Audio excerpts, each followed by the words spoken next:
Hello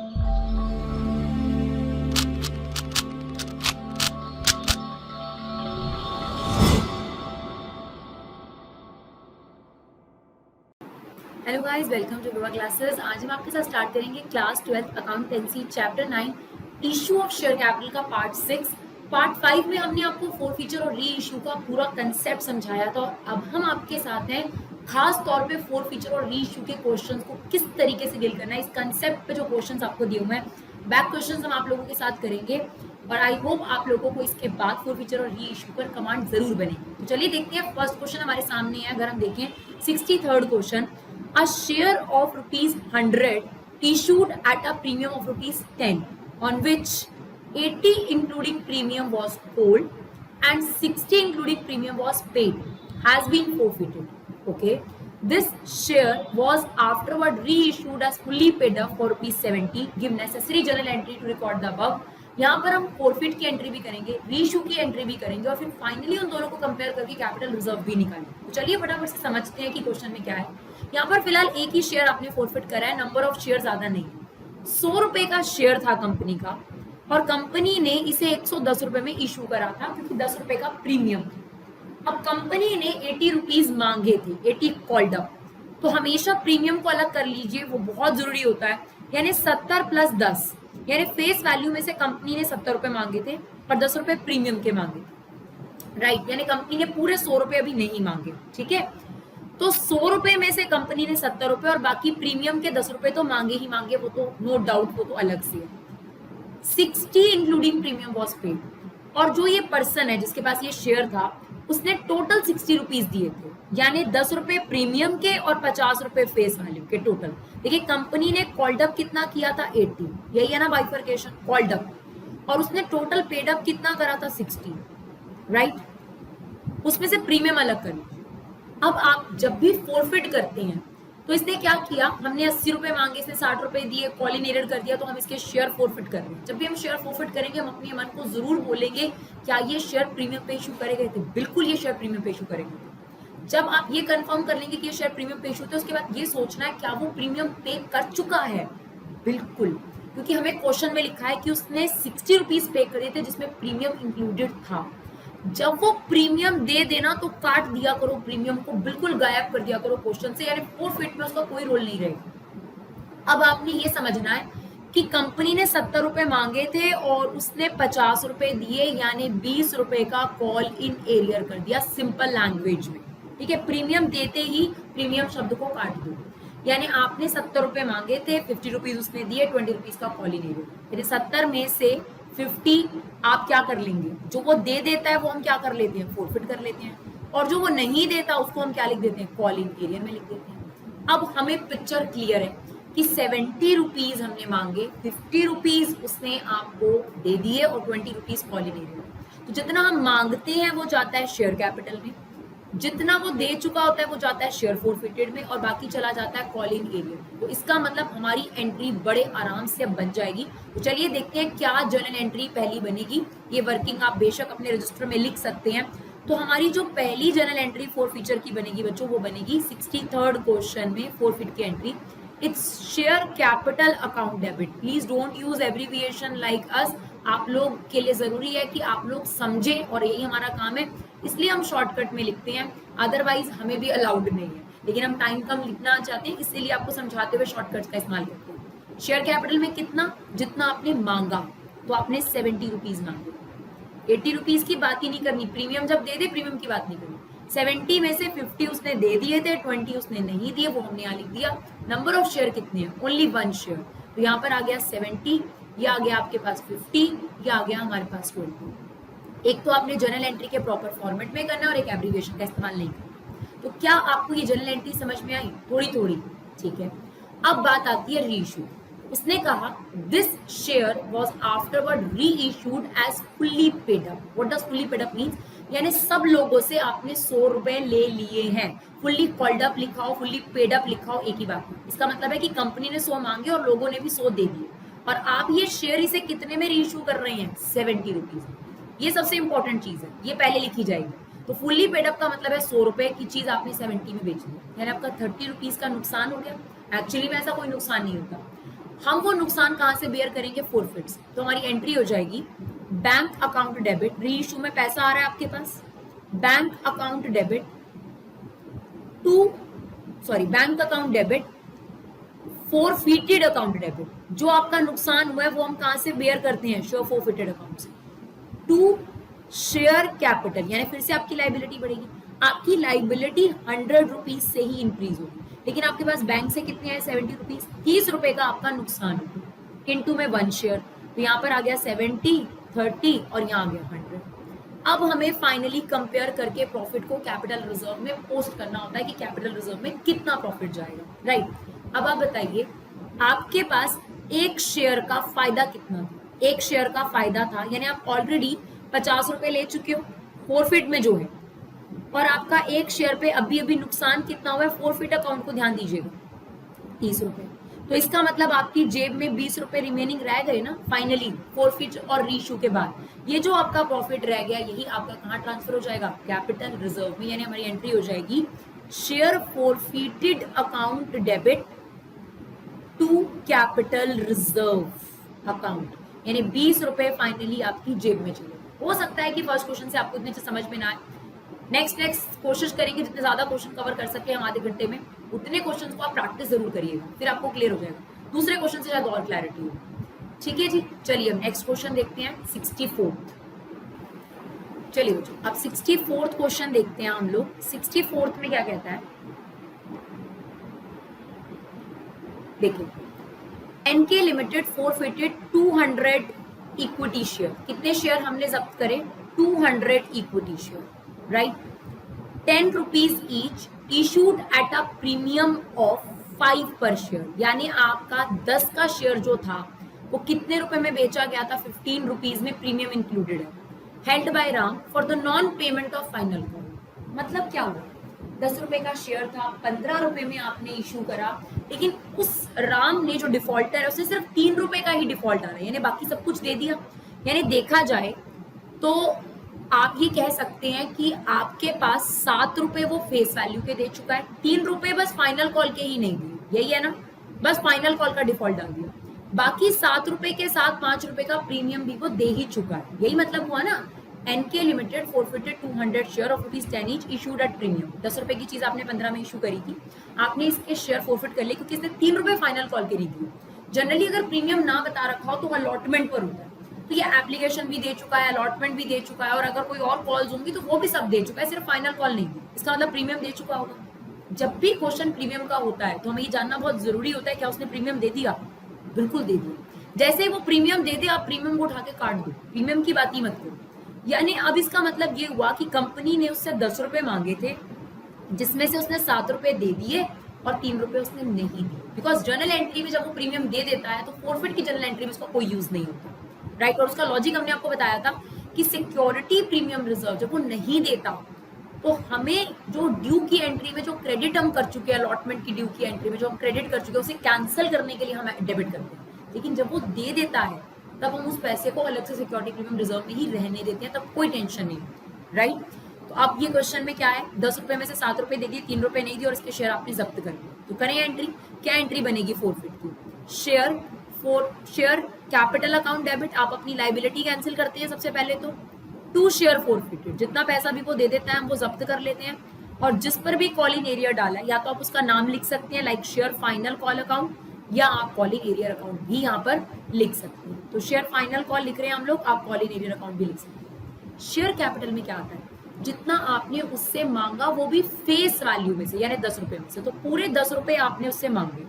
share forfeited में जितना उसने दे दिया 7 रुपीज, और शेयर फाइनल कॉल में यानी यहाँ पर आता है जितना उसने कॉलिंग एरियर करा, तो उसने कॉलिंग एरियर करा था 3 इंटू में नंबर ऑफ शेयर एंड 200, तो यहाँ आ गया 2000 रुपीज, यहाँ आ गया आपके पास 1400 और यहाँ आ गया आपके पास 600। तो 2000 रुपए हमने मांगे, 1400 उसने दे दिए थे, वो हमने जब्त कर लिए उसके, 600 उसने आपको नहीं दिए। अब आती है री इशू की एंट्री, तो उसने कहा of these 100 share were reissue to विशू at a discount of 4 per share. मतलब एक पहली बात तो जितने शेयर आपने जब्त करे उतने आप री इशू नहीं कर पाए, रीसेल नहीं कर पाए, कोई बात नहीं, आधे शेयर आपने रीसेल करे, और कह रहा है आपने डिस्काउंट पे री इशू करा। डिस्काउंट पे री इशू करना यहाँ पर क्या मतलब है कि जो 10 की चीज है वो आपने उसको 6 में बेची, ₹4 कम में बेची, डिस्काउंट का मतलब है ₹4 कम में बेची, कोई प्रॉब्लम भी नहीं है, कोई नुकसान की बात नहीं होती। आप देखिए, आपको शेयर पे ₹10 लेने थे, आप देखिए पहले ही जो पर्सन था, जो राम था आपका, जिसके आप शेयर फोरफिट कर रहे हैं,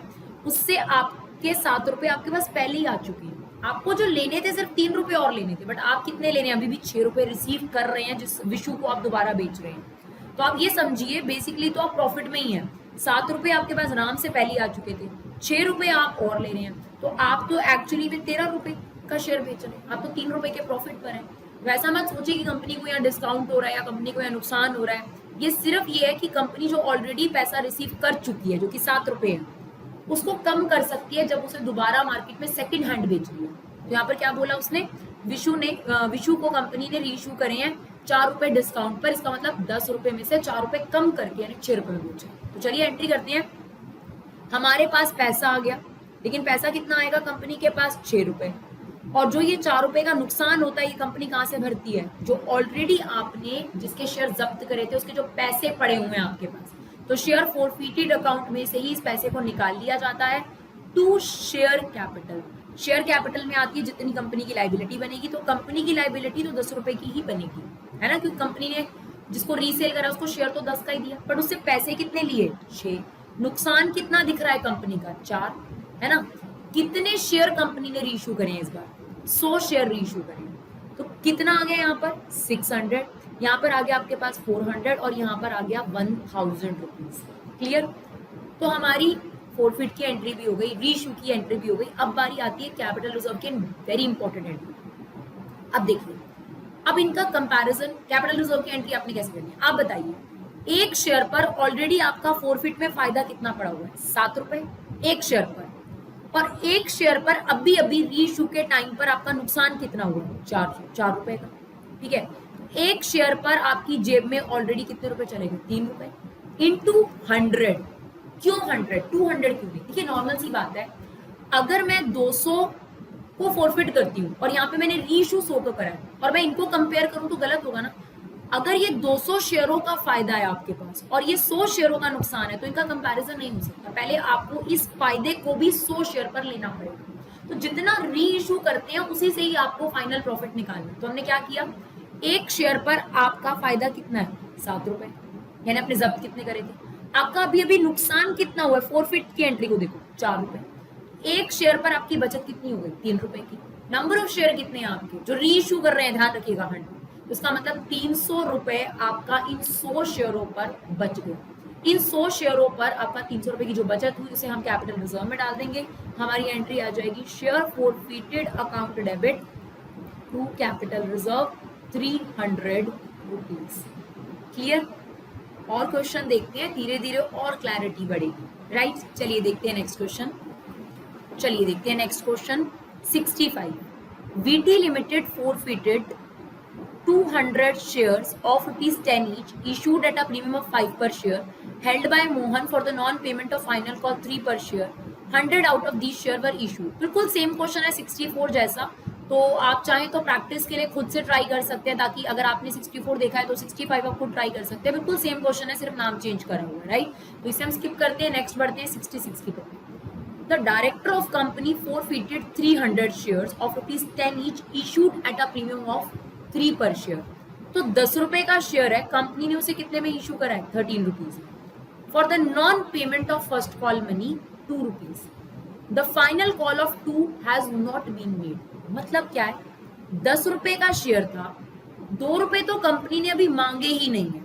राइट, अगर मैं इसका टेबल बनाने की कोशिश करूं तो इसका मतलब ये हुआ, एप्लीकेशन हमें नहीं पता, फिलहाल अलॉटमेंट भी हमें नहीं पता, पर फर्स्ट कॉल और फाइनल कॉल के बारे में तो बता ही रहा है ना, तो वो हम आराम से ले सकते हैं। चलो उसको समझने की कोशिश करते हैं। फर्स्ट कॉल पे कितने रुपए हैं, उसने बताया है ₹2, और फाइनल कॉल के ₹2। ये तो कंपनी ने भी मांगे ही नहीं है, किसी से भी नहीं मांगे, है ना। और जिसके आप शेयर फोरफिट कर रहे हैं 200 लिखा है, उसके आप फोरफिट ही इसलिए कर रहे हैं बिकॉज उसने फर्स्ट कॉल नहीं दी थी। इसका मतलब वो एप्लीकेशन और अलॉटमेंट दे चुका है, जो भी पर्सन है। तो देखिए इसका मतलब एप्लीकेशन और अलॉटमेंट का टोटल पैसा कितना रहा होगा, 10 + 3 के कॉम्बिनेशन से निकालिए। अगर यहाँ पे ₹4 है तो इसका मतलब ये ₹6 होगा, और ₹3 अलग से प्रीमियम का रहा होगा। ध्यान से समझने की कोशिश करिए। इसने क्या लिखा था, ₹10 का शेयर था, आपने ₹3 प्रीमियम पर, यानी 10 की चीज आपने 13 में इशू करी है। Non payment of first call, तो फर्स्ट कॉल 2 रुपए की है, फाइनल कॉल 2 रुपए की। फाइनल कॉल तो कंपनी ने भी मांगी ही नहीं है ना, तो फर्स्ट कॉल 2 रुपए की थी। इसका मतलब एप्लीकेशन अलॉटमेंट टोटल मिलाकर 6 रुपए की थी, प्लस इन्हीं में से किसी पे प्रीमियम रहा होगा, तो उस पर्सन ने सिर्फ आपको फर्स्ट कॉल नहीं दी। अगर मैं आपसे पूछूं क्या ये क्वेश्चन प्रीमियम का है, बिल्कुल है। क्या ये पर्सन प्रीमियम दे चुका है, दे चुका है, तो आप प्रीमियम का अमाउंट तो काट ही दिया करो, क्योंकि उसका एंट्री पर कोई इफेक्ट नहीं पड़ने वाला। ठीक है, half of the forfeited share were reissue, कितने आपने फॉरफिट करे हैं, 300। इसका मतलब रीइशू कितने करेंगे आप, 150 share. Reissued at ₹1500 as fully paid up. Fully paid up का मतलब होता है हर बंदा 10 रुपए दे चुका है, तो मतलब आप री इशू तो आपको 10 रुपए में करना चाहिए। अब आपने री इशू करा कितने में, कैसे पता चलेगा? आपने टोटल 1500 रुपए रिसीव करे हैं 150 शेयर बेचने के लिए, 150 शेयर्स के 1500 रुपीज, तो पर शेयर आपको 10 रुपए में ही तो बेचा है आपने। तो जब आपने री इशू करा यानी रीसेल करा, तो आपने 10 की चीज 10 में ही बेची है, तो कोई नुकसान कोई फायदा नहीं है। आपको जनरल एंट्री करनी है फोरफिचर और री इशू। तो चलिए सबसे पहले फोरफिट की एंट्री करेंगे, और ये प्रीमियम दे चुका था तो कोई टेंशन वाली बात नहीं है। क्या एंट्री होगी, share capital account debit to share forfeited to calling arrear में हम क्या लिख सकते हैं यहाँ पर, कॉलिंग एरियर या फिर कॉल का नाम, that is share first call, जो उसने नहीं दी है स्पेसिफिकली ना। कॉल्ड अप शेयर कैपिटल में आता है कॉल्ड अप, तो हमने सिर्फ 8 रुपए ही कॉल्ड अप की है, 2 रुपए तो मांगा ही थी ना उससे, तो यहाँ पर कॉल्ड अप अमाउंट आता है जितना आपने उससे मांगा, और फोरफिट में आता है जितना पेड अप है, जितना उसने दिया। तो उसने एप्लीकेशन अलॉटमेंट के 6 रुपए आपको दे दिए थे, और उसने फर्स्ट कॉल के 2 रुपए नहीं दिए। प्रीमियम की तो बात ही नहीं करनी है आपने, है ना। तो क्या लिखा हमने, कॉल्ड अप 8 रुपए हमने मांगे थे, 6 रुपए उसने एप्लीकेशन अलॉटमेंट के दे दिए, फर्स्ट कॉल के 2 रुपीज नहीं दिए। नंबर ऑफ शेयर है 300, तो ये आ जाएगा आपके पास 2400, ये आ जाएगा आपका 1800 और 600। ये हो गई हमारी फोरफिट की एंट्री। अब बारी आती है री इशू की, तो री इशू भी बड़ा क्लियर था। उसने बोला था फुल्ली पेड अप, हमेशा जो फुल्ली पेड अप या कॉल्ड अप है ये पहले लिखना है, तो उसका मतलब 10 रुपए आपको बेचना चाहिए। अब आपने बेचा कितने में, आपने 1500 रुपए लिए हैं, वो भी 150 शेयर्स की, तो मतलब एक शेयर 10 रुपए में बेचा है, कोई नुकसान कोई फायदा नहीं है। यानी आपकी एंट्री हो गई, एक तो पैसा आ गया, और एक कंपनी की क्या बढ़ जाती है, लाइबिलिटी, तो शेयर कैपिटल आपका क्रेडिट हो गया। तो बैंक से हमारे पास 10 रुपए आ गए, लाइबिलिटी भी 10 रुपए इंटू 150 शेयर, कितना आ गया यहाँ पर 1500, यहाँ पर भी कितना आ गया आपके पास 1500। नाउ हमें निकालना है कैपिटल रिजर्व, क्या कोई कैपिटल रिजर्व है या नहीं। आप बताइए, आपको पर शेयर ऑलरेडी जो आप जब्त कर चुके हैं वो कितने रुपए हैं, 6 रुपए। फोरफिट पे फोकस कर दो, पूरा का पूरा फोकस फोरफिट पे कर दो। 6 रुपए आप पहले ही उस बंदे से ले चुके हो। क्या री इशू के टाइम पर आपका कोई नुकसान हुआ, बिल्कुल नहीं। नुकसान होता तो शेयर फोरफिटेड अकाउंट डेबिट नजर आ रहा होता, जो कि नहीं नजर आ रहा, इसका मतलब कोई नुकसान नहीं हुआ। तो क्या लिखेंगे, 0 रुपीज का नुकसान है, यानी आपको हर शेयर पर 6 रुपए का फायदा हो गया। इनटू कितने से करना है, जितने शेयर आपने री इशू करे हैं। अब आपको फाइनली इस पर क्या हो चुका है, प्रॉफिट हो चुका है। तो कितने रुपए का प्रॉफिट हो गया, हमें 900 रुपए का प्रॉफिट हो गया। हमारी एंट्री हो जाएगी share forfeited account debit to capital reserve, यानी 900 रुपीज हम कैपिटल रिजर्व में पोस्ट करते हैं। इज इट ओके मैम, 150 से क्यों करा, 300 से क्यों नहीं करा? भाई सिंपल सी बात है, 300 शर्ट पर मेरा फायदा अगर 1800 है और 150 पर मेरा नुकसान इतना है, तो मैं कंपैरिजन 300 का 150 से कैसे कर सकती हूँ? तो मैंने क्या किया, पहले पर शेयर अपना फायदा निकाल लिया। पर शेयर फायदा कितना है मेरा, 6 रुपए पर शेयर फायदा है, क्योंकि 6 रुपए में ऑलरेडी ले चुकी थी। जब मैंने इसको दोबारा बेचा, इस शेयर को मार्केट में रीसेल करा, मेरा कोई नुकसान नहीं है, देखो यहाँ तो मतलब 0 नुकसान है। यानी पर शेयर मेरी जेब में 6 रुपए बच रहे हैं, और कितने शेयर मैंने मार्केट में दोबारा रीसेल कर दिया, 150। यानी इन पर होने वाले जो 6 रुपए का बेनिफिट है वो हमेशा के लिए कंपनी का प्रॉफिट हो गया, और वो चला जाएगा कैपिटल रिजर्व में। जितने भी कैपिटल प्रॉफिट्स होते हैं जो कभी कभार होते हैं बिजनेस, वो चले जाते हैं कैपिटल रिजर्व में। ठीक है जी, चलिए देखते हैं नेक्स्ट क्वेश्चन। चलिए बच्चों एक और क्वेश्चन देखते हैं, 67th क्वेश्चन भी देखते हैं हम लोग। X Limited forfeited 100 shares of ₹10 each, 8 called up, issued at a premium of 2 per share to Rahul on which he had application made। थोड़ा समझने में दिक्कत आती है, अंडरस्टैंड जो लिखा हुआ है उसको समझने में थोड़ा सा प्रॉब्लम होती है। 10 रुपए का शेयर था, पर कंपनी ने 8 रुपए ही मांगे हैं, इशूड एट अ प्रीमियम। वैसे जो 10 रुपीज का शेयर था वो 12 रुपए प्रीमियम पर निकाला गया है, जिसमें एप्लीकेशन मनी 5 रुपए वो दे चुका है। एप्लीकेशन मनी 5 रुपए के, इस बात से ये तो क्लू मिल गया। And non payment of allotment money 5 rupees, तो मुझे अलॉटमेंट का हिंट भी मिल गया। 5 रुपए है, 3 + 2 है ना, क्योंकि प्रीमियम इंक्लूडेड है। और कंपनी ने ये भी बताया था कि कंपनी ने अभी 8 रुपए ही मांगे, तो अगर आप देखेंगे तो ये देखिए 8 + 2 यानी कंपनी ने 8 रुपए ये और 2 रुपए प्रीमियम ये मांगा था, और इसने आपको अलॉटमेंट मनी नहीं दी थी, और बस अलॉटमेंट मनी के बाद ही आपने इसके शेयर प्रॉफिट कर लिए। एप्लीकेशन 5 रुपए, अलॉटमेंट 5 रुपए थी, 2 रुपए हमने अलग कर दिए, तो 8 रुपीज कॉल्ड अप थे जो कि फेस वैल्यू के लिए इस्तेमाल होता है। तो 5 रुपए एप्लीकेशन के ही, 8 रुपए हमने मांगे थे और 2 रुपए प्रीमियम भी मांगा ही होगा, और इसने आपको अलॉटमेंट नहीं दी, सिर्फ एप्लीकेशन दी थी, और हमने इसके शेयर जब्त कर लिए। 100 शेयर थे इसके। उसके बाद उसमें से 70 शेयर जो थे वो रीइश्यू कर दिए गए। 8 कॉल्ड अप फॉर 7, ये जो कॉल्ड अप पेड अप होता है इसको सबसे पहले लिखना है। जो री इशू हुआ उसका प्राइस पता करना बहुत जरूरी होता है, कितने का कितने में। तो ये कॉल्ड अप वाला पहले, यानी हमने सबसे 8 रुपए मांगे थे, तो इससे भी 8 रुपए मांगने चाहिए थे, बट हमने इसे शेयर कितने में बेच दिया, 7 रुपए में। यानी 1 रुपए का आपका नुकसान है या डिस्काउंट है ना। नुकसान कुछ नहीं होता, ये सब कहने के लिए है, सिर्फ आपका 1 रुपए की जो है नुकसान हो रहा है, यहाँ पर लॉस हो रहा है, ऐसे समझने के लिए आप लिख सकते हैं इसको। वैसे कोई लॉस नहीं है इन रियल टर्म्स, राइट। चलिए फोर फीचर की एंट्री करते हैं। सबसे पहले फोर फीचर की एंट्री करते वक्त हमें हमेशा ध्यान रखना होता है क्या क्वेश्चन प्रीमियम पे है, बिल्कुल है, क्या उसने प्रीमियम दिया या नहीं दिया। इस बार उसने प्रीमियम नहीं दिया, और जब वो प्रीमियम नहीं देता तो कंपनी अपना नुकसान मानकर उस प्रीमियम को डेबिट कर लेती है, यानी हमारी एंट्री हो जाएगी security premium reserve account debit. Share capital तो डेबिट होता ही होता है, बिकॉज अब हम इस पर्सन को अपनी लाइबिलिटी नहीं रखेंगे। टू शेयर फोरफिटेड, और जो भी उसने कॉल नहीं दी है उसका नाम या फिर कॉल इन एरियर अकाउंट भी लिख सकते हैं आप लोग। नाउ सिक्योरिटी प्रीमियम जितना उसने नहीं दिया, 2 रुपए नहीं दिया। शेयर कैपिटल में हमेशा याद रखिएगा फेस वैल्यू आती है। फेस वैल्यू मतलब प्रीमियम नहीं, इसको बोलते हैं फेस वैल्यू, जो यहाँ लिखते हैं हम लोग। फेस वैल्यू आती है, और जितना आपने मांगा, तो आपने एप्लीकेशन मांगी थी, अलॉटमेंट इसके आगे तो आपने मांगा ही नहीं था, तो कितने मांगे, 8 रुपए। प्रीमियम नहीं बोलते कभी भी शेयर कैपिटल में, प्रीमियम मत लिखना गलती से भी। तो 5 और 3 8 रुपए आपने मांगे। फोरफिट में वो आता है जितना उसने दिया, तो एक एप्लीकेशन के 5 रुपए तो दिए थे। अब अलॉटमेंट कितनी नहीं दी, जब नहीं दी तो हम इस प्रीमियम को लेंगे। इससे पहले जब वो प्रीमियम दे देता था तो मैं प्रीमियम शब्द का अमाउंट ही काट दे रही थी, है ना। पर जब वो नहीं दे रहा तो डेबिट में भी आ रहा है और क्रेडिट में भी आ रहा है, ध्यान रखिएगा इस चीज। इनटू में नंबर ऑफ शेयर कितने हैं उसके, 100, तो ये आ गया हमारा 200, ये आ गया हमारा 800, ये आ गया हमारा 500, और ये आ गया हमारा 500। अब हमने करनी है री इशू की एंट्री। तो हमने 8 का शेयर 7 में इशू किया था, यानी 1 रुपया हमने कम लिया। वो 1 रुपया जो हमने कम लिया उसकी भरपाई कहाँ से करी जाती है, इसी अकाउंट से, शेयर फॉरफिटेड अकाउंट से।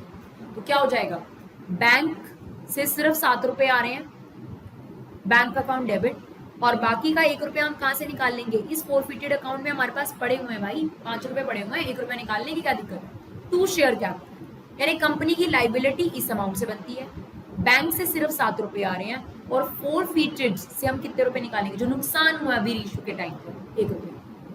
क्लियर। नंबर ऑफ शेयर आपने रीइश्यू कितने करेंगे, 70, तो ये आ गया आपके पास 490, that is 70 560। Is it okay. Third, capital reserve की एंट्री। कैपिटल रिजर्व की एंट्री में हमें ये निकालना है कि फाइनली जो हमने 70 शेयर मार्केट में बेच दिए हैं, 100 हमने फॉरफिट करे थे, पर 70 तो दोबारा बिक ही गए हैं एटलीस्ट सेकंड हैंड, तो इसमें हमारा फायदा और नुकसान कितना है। तो देखिए बच्चों, अब आपका जब आपने ये शेयर जब्त करा था तब आपके पास पर शेयर कितने रुपए ऑलरेडी आ चुके थे, 5 रुपए। वो आप उसके ऑलरेडी अपने पास रख चुके हो, जो कि आपने उसको वापस नहीं करने, तो ये प्रॉफिट बोलते हैं हम इसको। अभी जब हमने इस सेकंड हैंड शेयर को मार्केट में बेचा तब 1 रुपए का हमारा लॉस हुआ। तो देखा जाए तो 4 रुपए पर शेयर तो हमारे पास बचत हो गई ना हमेशा के लिए, और आपने 70 शेयर मार्केट में दोबारा रीइश्यू करी। इसका मतलब आपके पास 280 रुपीज इन 70 शेयरों पर हमेशा के लिए बच गए, है ना, क्योंकि 5 रुपए एक शेयर का फायदा था, 1 रुपया इस पर हमारा नुकसान हुआ इन 70 शेयरों पर। तो 5 रुपए पर शेयर प्रॉफिट, 1 रुपया एक शेयर का नुकसान, यहां से देख सकते हैं आप, ये देखिए। तो आपके पास 70 शेयरों पर आपके पास 4 रुपए बच रहे थे, तो कुल मिलाकर हमारे पास 280 रुपीज का जो है सेविंग हो जाएगा, यानी हमारी एंट्री हो जाएगी शेयर फॉरफिटेड अकाउंट डेबिट, यानी इस पैसे को हम फटाफट से कहां डाल देंगे, कैपिटल रिजर्व के अंदर। राइट। एक क्वेश्चन और देखते हैं ताकि आप लोग और अच्छे तरीके से इसे क्लियर कर सके। चलिए देखते हैं 68 क्वेश्चन है हमारे पास। 150 share of ₹10 each issued at a premium of 4। फिर से हमारे पास 10 का शेयर जो है 14 रुपीज में इशू करा गया। टेबल विद अलॉटमेंट, मतलब जो प्रीमियम है वो अलॉटमेंट पे दिया गया, इसका मतलब ये होता है, वैसे भी कुछ ना गिवन हो तो अलॉटमेंट पे प्रीमियम होता है। Were forfeited for the non payment of allotment money 8 rupees per share including premium. First and final call 4 has not been made. देखिए एप्लीकेशन कितने की है वो हमें नहीं पता चल रही। अलॉटमेंट हमें बहुत क्लियर कर दी गई है 8 रुपए की है, जिसमें प्रीमियम भी है, तो 4 + 4 का कॉम्बिनेशन होगा बिकॉज 4 रुपए प्रीमियम है। और फाइनल कॉल भी हमें क्लियर कर दी गई है, 4 रुपए की थी जो अभी तक मांगी नहीं गई, और हमें पता है कि ये 10 + 4 का ही बाइफर्केशन होता है। तो इसका मतलब यहाँ पर एप्लीकेशन कितने रुपए की हो गई आपके पास? 2 रुपए की हो गई। ये टेबल बनाना अगर हो जाए तो बहुत ही बढ़िया हो जाता है आप लोगों के पास। अब कंपनी ने फाइनल कॉल तो मांगी ही नहीं है, तो इसको तो आप काट दो, बिल्कुल अभी मांगा ही नहीं है। अब इसने क्या नहीं दिया था? अलॉटमेंट नहीं दिया था, यानी एप्लीकेशन आपको ऑलरेडी दे दिया था और इसके शेयर आपने जब्त कर दिए। जब भी हम शेयर जब्त करते हैं हमें ये जानना बहुत जरूरी है क्या वो प्रीमियम दे चुका है?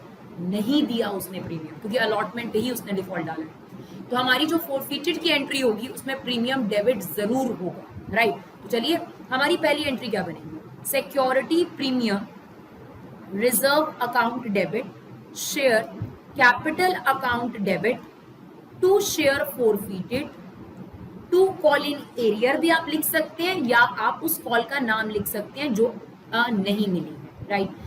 फिर से हम रिक्वेस्ट करेंगे प्लीज आप एब्रीविएशन का इस्तेमाल मत कीजिएगा, हमारी तरह इस्तेमाल मत कीजिएगा। हमारा पर्पस है कम टाइम में आपको ज्यादा से ज्यादा समझाना, उस कोशिश में हम इस तरीके की चीजों का इस्तेमाल करते हैं, क्योंकि हमें आप तक सिर्फ उसकी नॉलेज पहुंचानी है। और एक रिक्वेस्ट और करेंगे, अगर आपको ये वीडियो यूजफुल लग रही है तो प्लीज, अगर आपने ये वीडियो देखा है तो हम बस इतनी सी रिक्वेस्ट करेंगे, आप लोग अपने कुछ सेकंड्स निकालकर इनको शेयर जरूर करिए, जहां पे भी आप जिस भी सोशल मीडिया प्लेटफॉर्म पे शेयर कर सकते हैं, ताकि जो हमारी वीडियोस जो कि फ्री कंटेंट हम लोग प्रोवाइड करते हैं वो ज्यादा से ज्यादा लोगों तक पहुंच सके। एंड आई होप आप लोग हमारी सपोर्ट जरूर करेंगे। तो चलिए अब इस क्वेश्चन को कंप्लीट करते हैं। सिक्योरिटी प्रीमियम रिजर्व में हमें वो अमाउंट डालना है जो सिक्योरिटी प्रीमियम का नहीं मिला, तो 4 रुपए आपको सिक्योरिटी प्रीमियम के नहीं मिले। शेयर कैपिटल में आता है जितना आपने शेयर होल्डर से मांगा, वो भी फेस वैल्यू, तो कंपनी ने कितने रुपए मांगे? 6 रुपए मांगे। फोरफिट में आता है जितना उसने दिया, तो सिर्फ 2 रुपए दिए। अलॉटमेंट में उतना जितना नहीं दिया, तो जब नहीं दिया तो पूरा बोलेंगे कि 8 रुपए नहीं दिए, है ना। प्रीमियम ऊपर लिखा है तो नीचे भी आएगा ही। क्लियर है बात? अब इसे इनटू कर देते हैं, जितने भी हमारे पास शेयर्स थे, तो हमारे पास 150 शेयर्स थे, तो ये आपके पास कितना आ जाएगा? तो यहाँ पर हमारे पास आ जाएगा 600, that is 900, that is 300, that is 1200। Check जरूर करना है कि टोटल मैच कर रहा है नहीं कर रहा, डेबिट और क्रेडिट का। चलिए अब रीइश्यू कर रहे हैं हम लोग। तो आपको बोलता है कि हम यहाँ पे स्टेटमेंट लिखना भूल गए हैं, तो ये स्टेटमेंट है द फोरफिटेड शेयर्स, मतलब जो भी 150 शेयर आपने फोरफिट करे हैं उनकी पूरे की बात कर रहा है। दीज फोरफिटेड शेयर वर री इशूड एट ₹15 पर शेयर फुल्ली पेड अप। सबसे पहले आपने पेड अप यानी फुल्ली पेड अप शब्द को पकड़ना है, तो इसका मतलब 10 रुपए सबने दे दिए। इससे भी 10 रुपए लेने थे, लेकिन आपने रीइश्यू कितने में किया? 15 रुपीज में आपने रीसेल करा, तो 5 रुपए का आपका फायदा ही है, नुकसान नहीं है यहाँ पर 1 रुपए का भी। तो एंट्री क्या हो जाएगी? Bank account debit, to share capital, to security premium reserve, क्योंकि बैंक से 15 रुपए आ गए, शेयर कैपिटल में 10 रुपए ही जाएंगे, 5 रुपए आपने प्रीमियम लिया, इनटू में 150 रुपीज, तो ये आ गया हमारा 1500, ये आ गया हमारे पास 750, यानी ये आ गया हमारे पास 2250 रुपीज। अब हमें क्या करना है? अब हमें कैपिटल रिजर्व की एंट्री करनी है और देखना है कि उसके अंदर कितना अमाउंट आता है। तो आप बताइए, जब आपने ये 150 शेयर फोरफिट करे तब आपका पर शेयर फायदा कितना था? ये देखिए, सॉरी 2 रुपीज पर शेयर फायदा कितना है? 2 रुपीज। क्या आपका रीइश्यू के टाइम पे आपको शेयर फोरफिटेड अकाउंट नजर आ रहा है? बिल्कुल नहीं, इसका मतलब तो कोई नुकसान हुआ ही नहीं। तो आपका पर शेयर 2 रुपए बच रहा है, और आपने रीइश्यू कितने करे हैं? ध्यान रखिएगा, इन शेयर्स को आपने लेना है, इनटू कर दीजिए, आपको पता चल जाएगा कि आपने जितने शेयर प्रॉफिट करे और फिर रीइश्यू करा, और फिर रीइश्यू के दौरान आपका फाइनल प्रॉफिट कितना हुआ इन 150 शेयरों पर? आपका 300 रुपया हमेशा के लिए बच गया, और वो अब चला जाएगा कैपिटल रिजर्व में, यानी share forfeited account debit to capital reserve. कितना अमाउंट? It's 100 rupees. तो आई होप आपको ये क्वेश्चंस जो हैं वो काफी हद तक मदद करेंगे आगे क्वेश्चंस करने के लिए, और भी कोशिश करेंगे ज्यादा से ज्यादा क्वेश्चंस आप लोगों के साथ ला सके ताकि आप लोग अपनी कंसेप्ट पर और ज्यादा पकड़ बना सके। Thank you so much guys for love and support, keep supporting.